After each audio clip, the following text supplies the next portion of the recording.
Hello,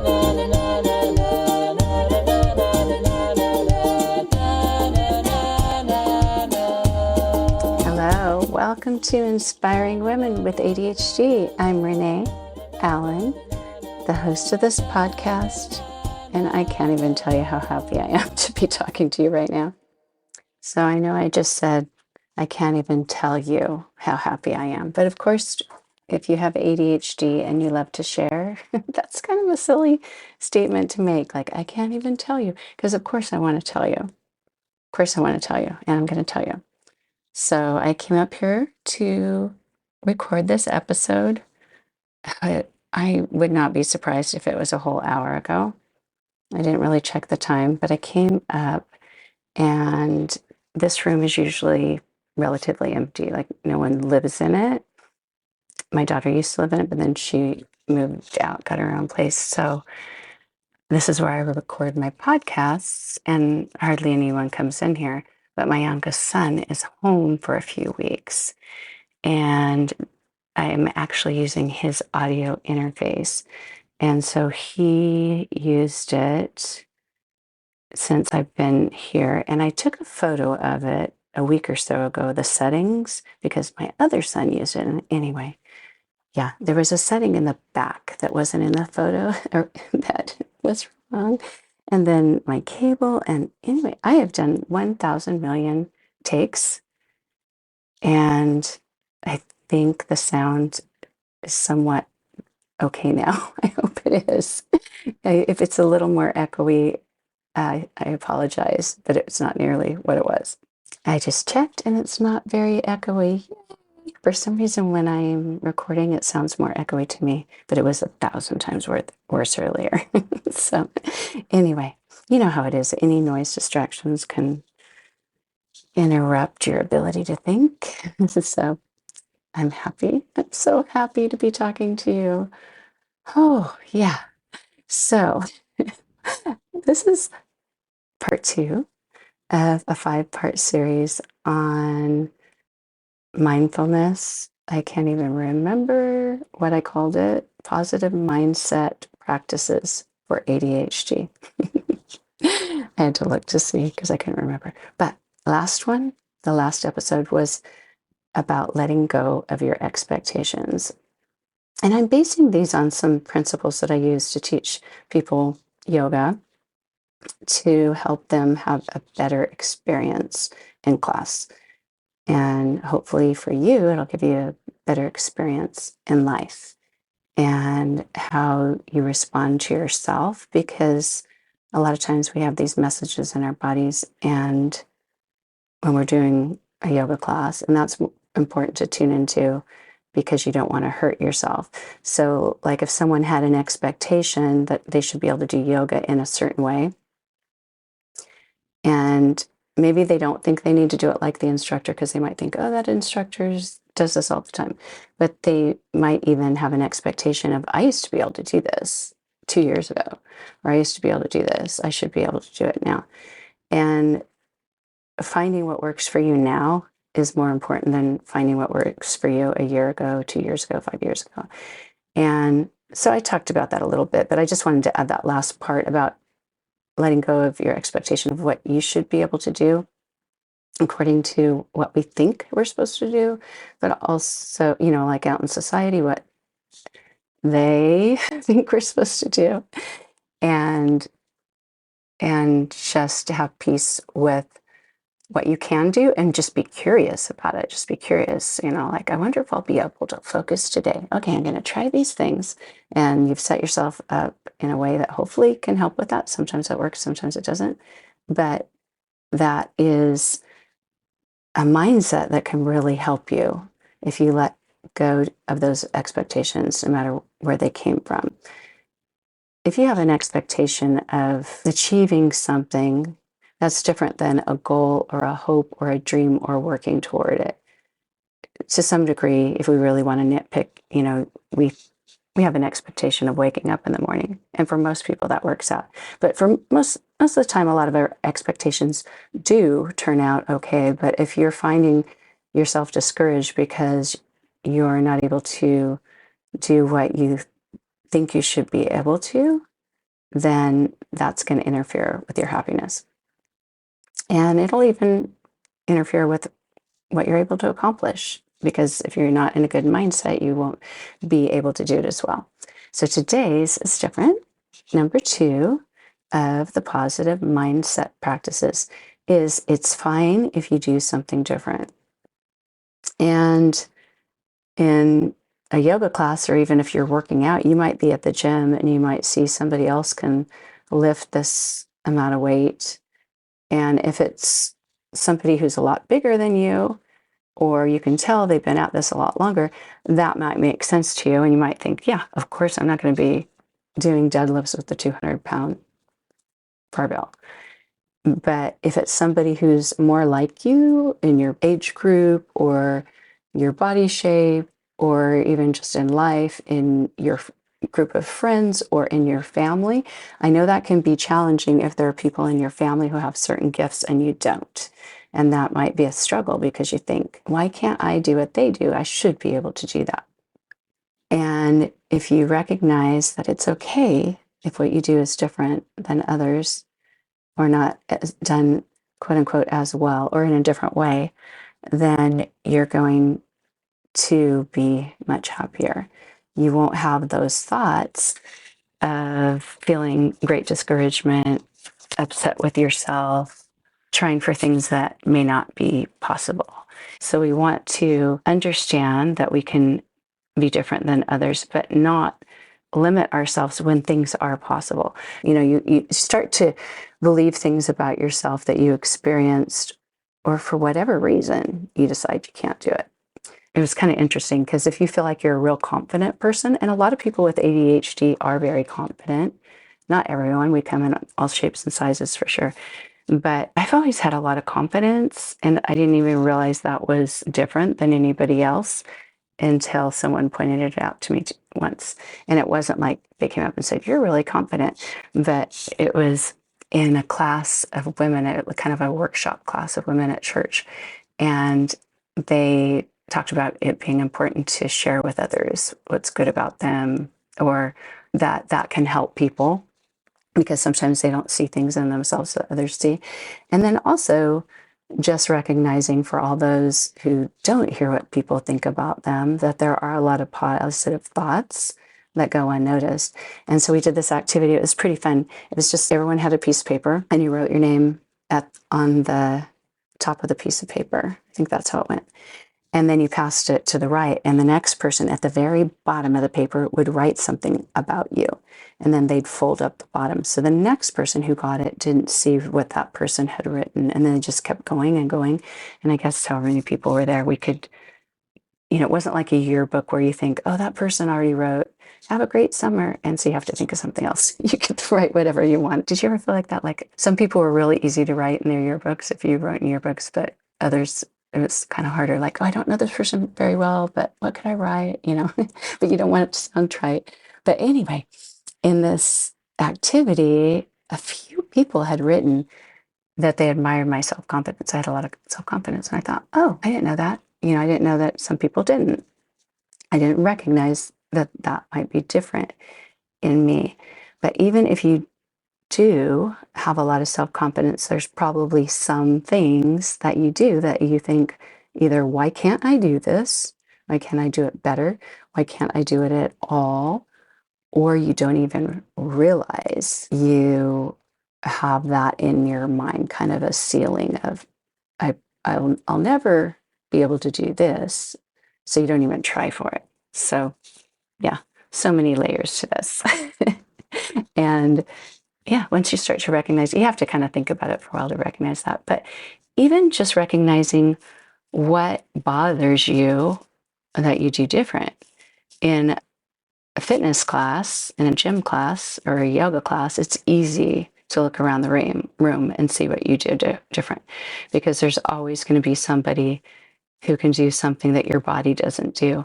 And it's interesting because, and I don't know if I mentioned on here before, but once I started learning about anatomy and bone structure and bone shape, it was pretty fascinating to understand why some people can raise their arms a certain height and other people never in their life will raise it that high, or behind them or in front of them. And it has to do with the structure of the shoulder girdle, or the bones in the shoulder.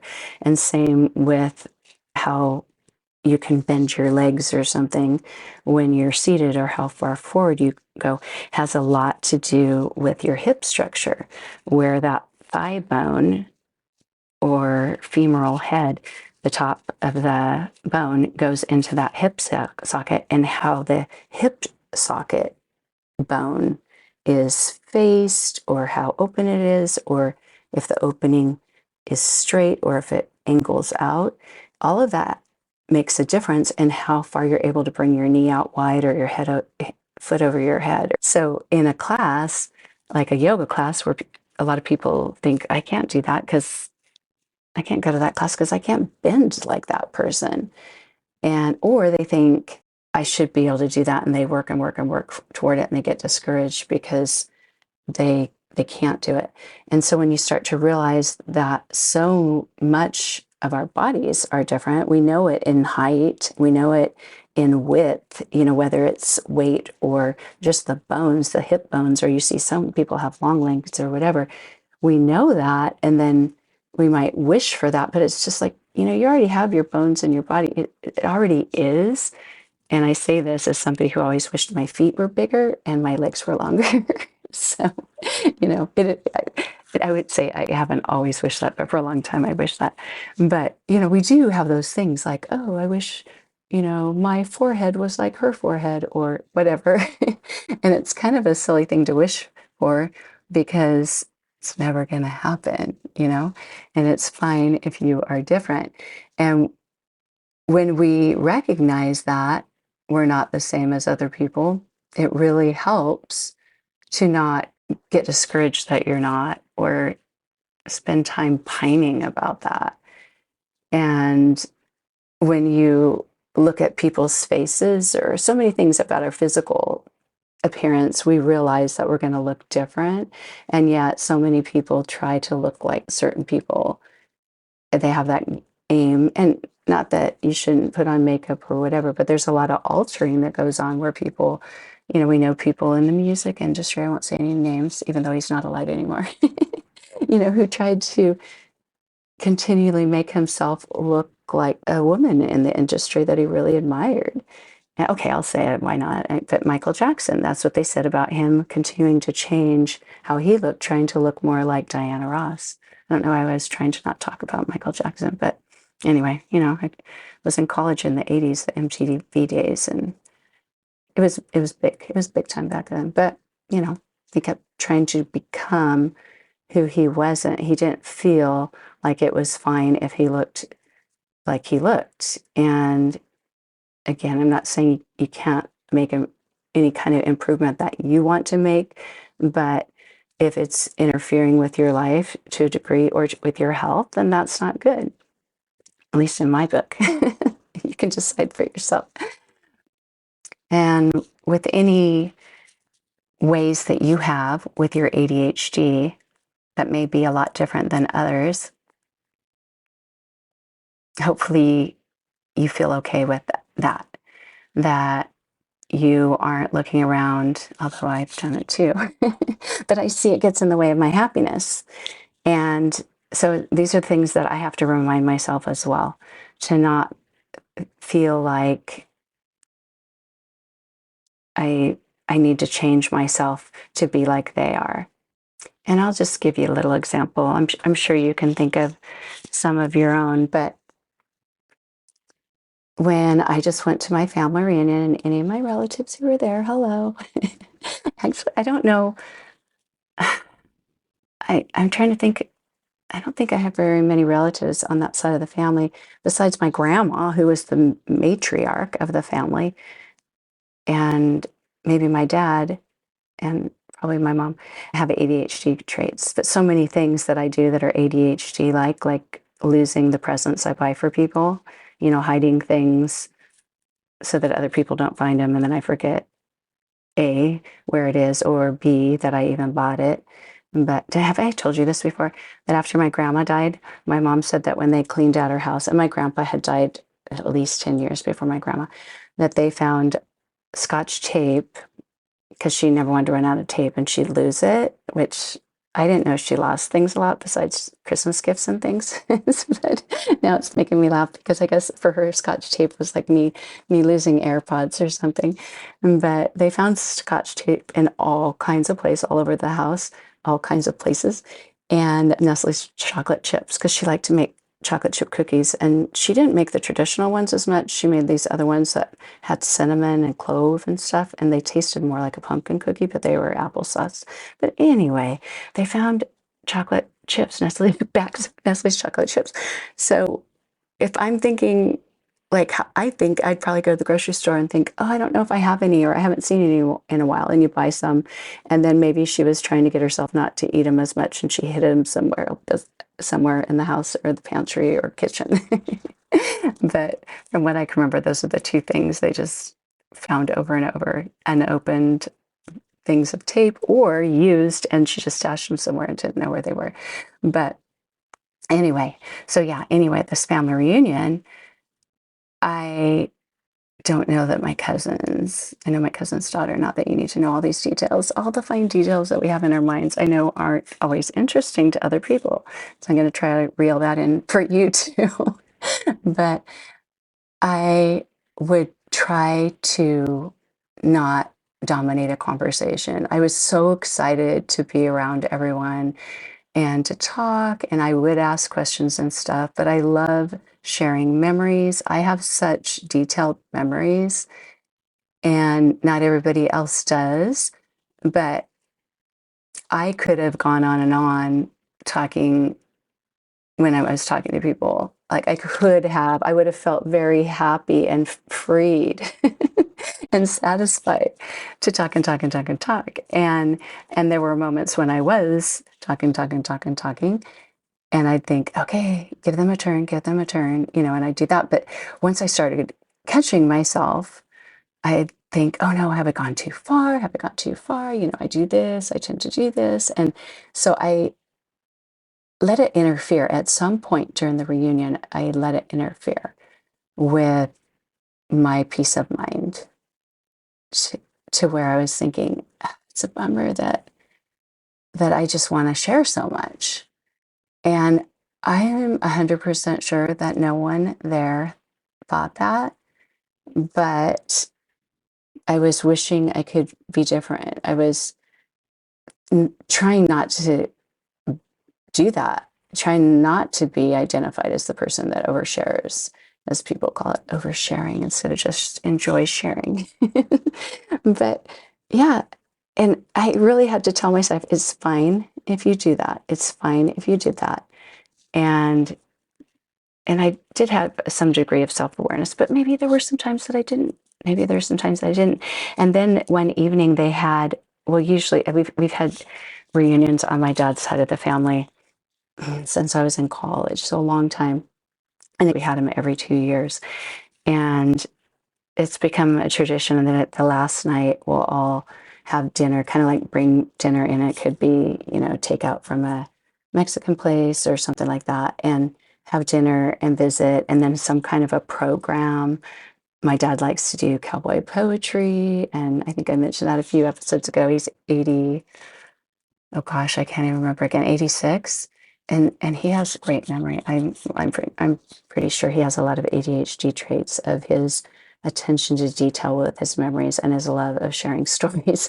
But he likes to do cowboy poetry, so that's become a tradition and different things like that. But they have had little dance parties every once in a while, or a talent show. This time there wasn't a talent show, but my cousin Laura said, I'm in charge of doing music, like a little dance party section, and she needed a connector, and I was curious about how to do the sound system, and so I talked to her a little bit about it in advance. I knew it was happening, and I was hoping a lot of people would just go up and dance, although at the beginning I thought, I don't feel like dancing, like I probably will sit here and visit with people. Well, it only took the right song that I needed to get up and moving, and once I started, I could not get myself to stop. But then it got to where there were just little kids up there. And here I am in my late 50s, and there's little kids dancing. So I'm trying to be over to the side because I don't need to be out there with the kids, but I did need to keep moving. And then I saw my cousin filming, video the kids. So I moved to the other corner. I went out one door and in another one. So I could keep dancing to the music, but I wouldn't be in his video. And at some point I thought, why does my body need to move so much? Why can I not be sitting contently like everybody else? Why do I need to be different? Why did I need, then you start judging yourself. Does that bother other people? I'm sure it didn't bother anybody else. So even though I'm telling you it's fine if you do something different, I've totally learned that for going to the gym or even going to another yoga class. Even if a teacher tells me you need to do this right now, and I'll just look at them and say, no, thank you. I don't want to be mean, but I'm not going to do something that hurts my body or I know I can't do or whatever, fill in the blanks. It's not feeling right for whatever reason. And I learned to tell myself that's okay in some environments, but not all. Life is a big learning experience, isn't it? So if you find that this is something you're already good at, you may find that it may still come up. And whatever parts of your ADHD, parts of your personality that are a little more challenging for you and stand out in public, hopefully you'll be able to tell yourself that it's okay and it's fine if you do something different. And if you were to have somebody play that little game with a piece of paper where they told you something that they liked about you or enjoyed about you, when I think about it, and sometimes that happens, not the same, like signing a yearbook, but sometimes people would write things in your yearbook and you think, oh, I didn't know you liked that about me. And we've moved, not a ton, but enough in life that that's kind of when people will say things to me, is either when we're moving or when I go back to visit, I really miss this about you or whatever. And my bubbliness, which, is a way of saying enjoying talking and having a lot of energy and having some happiness about me, is one thing that people have said they've liked. And it's interesting to think about because we know we don't want to trouble ourselves about what people may be thinking about us. And sometimes we don't read it right, that they actually have positive thoughts about who we are. Most of the time they do. And sometimes they won't. That's fine. But it's interesting that we concern ourselves with that because we can't change what people think about us. But at the same time, we all have a need to be loved, to be liked. And it's just one of the great needs of each human being on the planet is to be loved, to love and be loved. And, it's obvious in all that we do. But just making sure that we are loving ourselves as well, that we're not trying to be somebody that we're not. And we're recognizing that just like our bodies are going to be different, our brains are different. And because of that, it just shows up in different ways than they do. We don't expect our faces to look the same. We don't expect our arms to go up as high, although some people do, but I don't anymore. I don't try to put my legs into lotus anymore. Lotus is where, you bring one foot over one thigh or knee and then put the other foot over the other knee. And you're sitting there like a pretzel. I used to try to do that because I liked yoga and I thought, well, I should learn to do this. Well, my body is not capable of doing that unless I broke an ankle or something or a knee. So when you start to realize, yeah, there are some things that we're going to be different than others and it's definitely going to happen. We know some people are louder, some people are quieter, some people are gifted in one way, some in another. And that's all fine. It's fine to be different. Believe it or not, this is a shorter episode today. I never know when I start if it will be. I mean, I can tell sometimes that I have more to talk about, but even if I had more to talk about today, which I don't, getting the things set up was exhausting. And I'm going to write myself a mental note to talk about that, not that specifically, but friction, that in getting anything done, reducing the friction that allows it to happen makes it more possible for it to happen, for us to accomplish something. And that's something that James Clear talks about in his book, Atomic Habits.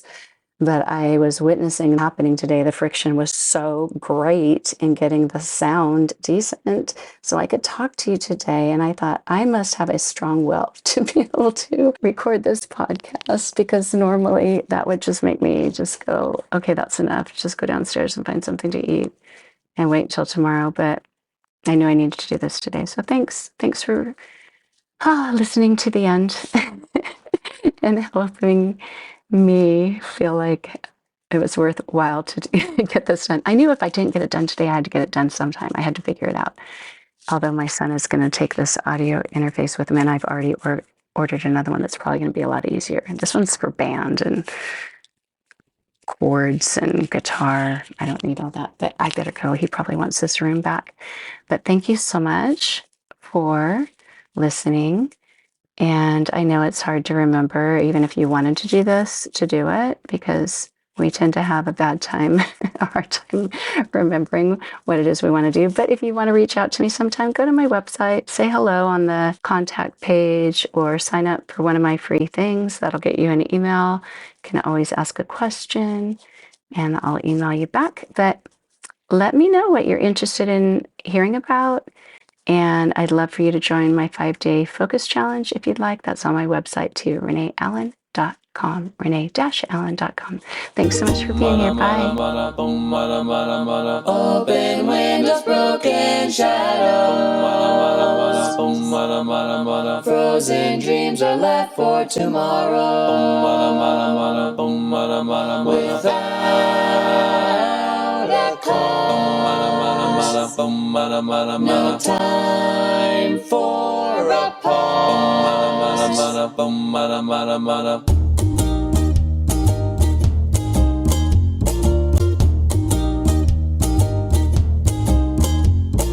Rewind, I've run out of time to sing melodies and harmonies. I'm cut short. The silence of sound has yet been found, but not by me.